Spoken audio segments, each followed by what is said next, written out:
Good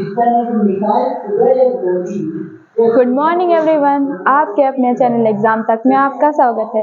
इससे पहले sir ने आपको फ्यूचर परफेक्ट टेंस पढ़ाया था, उसमें आपको सर ने पढ़ा था इंट्रोगेटिव सेंटेंस।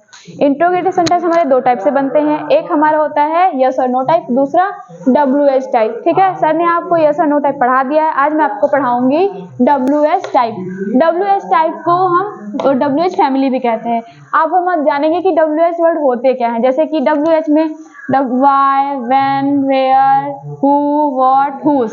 इससे WH वर्ड हम इसलिए कहते हैं क्योंकि इसमें देखिए WH यहाँ भी है, WH यहाँ, WH यहाँ, WH यहाँ, WH यहाँ, WH, इसे इसलिए हम कहते हैं WH वर्ड या WH फैमिली। ठीक है, अब इसे हम बनाते समय क्या ध्यान में रखेंगे कि जब किसी वाक्य के बीच में प्रश्नवाचक शब्द जैसे कि क्यों, कहाँ, कब, कैसे, कौन, क्या आदि शब्द आए तो इसकी अंग्रेजी सबसे पहले, मतलब कोई भी अगर सेंटेंस है, वाक्य है हमारा, उसके बीच में हमारे ये शब्द आते हैं तो हम क्या करेंगे, इनकी इंग्लिश सबसे पहले लिखेंगे। ठीक है, तो बनाने के लिए सबसे पहले हमें सेंटेंस स्ट्रक्चर की जरूरत होती है। तो ये हमारा क्या है, सेंटेंस स्ट्रक्चर। सेंटेंस मतलब क्या होता है, वाक्य, और स्ट्रक्चर मतलब होता है संरचना। ठीक है, तो यहाँ पे हम सेंटेंस स्ट्रक्चर देख सकते हैं।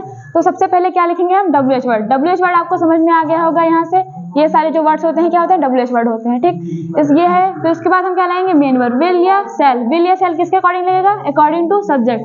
सब्जेक्ट को हम क्या कहते हैं, कर्ता भी कहते हैं।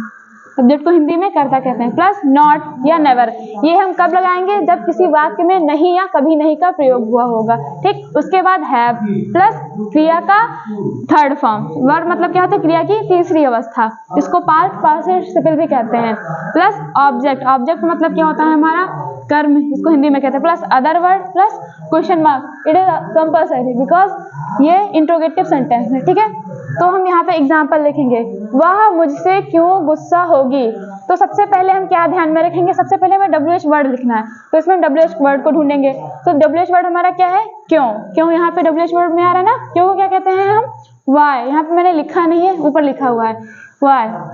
सबसे पहले हम क्या लिखेंगे, वाई। उसके बाद हम सेंटेंस स्ट्रक्चर में देखेंगे कि क्या करना है, हमें विल या शैल लिखना है। विल या शैल का प्रयोग करने के लिए हम क्या देखेंगे, सबसे पहले सब्जेक्ट। तो सब्जेक्ट हमारा क्या है, वह। ये क्या है हमारा, वह। वह के लिए हम क्या लिखेंगे, विल। तो वाई विल। उसके बाद हम सब्जेक्ट, वाई विल ही। उसके बाद क्या करना है, अगर नॉट या नेवर आता, नहीं या कभी नहीं का प्रयोग होता तो हम इसको लिखते हैं। ठीक है, अब इस सेंटेंस में हमारा ना नहीं का कहा गया है ना नेवर का कहा गया है, इसलिए हम क्या लिखेंगे, फिर हैव। फिर हमारा क्या है, वर्ब का थर्ड फॉर्म। वर्ब इसमें क्या कर रहा है, गुस्सा कर रही है, गुस्सा होगी, तो got. Get, got angry, got angry. ठीक है, हो गया। एंग्री पर मुझसे, इसकी अंग्रेजी भी तो लिखेंगे, ये हमारा ऑब्जेक्ट है, got angry to me, then question mark. Next, उसने खाना क्यों नहीं खाया होगा। अब इसमें हमारा नहीं आ गया है, तो इसको हम प्रयोग कर सकते हैं। अब देखिए, सबसे पहले हम क्या लिखेंगे, क्यों की अंग्रेजी। तो क्या है, क्यों को क्या कहते हैं, वाई। फिर क्या लिखेंगे, एक सब्जेक्ट के अकॉर्डिंग हम यहाँ पे विल और शैल का प्रयोग करेंगे। तो वाई विल ही, फिर नेवर या नॉट। उसके बाद फिर हैव। फिर हमारा क्या है, वर्ब। वर्ब क्या है, खाना खाने का काम हो रहा है, तो eat, ate, eaten. Third form use करना है, तो ईट का थर्ड फॉर्म क्या होता है, ईटन। फिर उसके बाद food, other word plus question mark. ठीक है, बाकी के जो सेंटेंस है आप लोग बनाए। Thank you.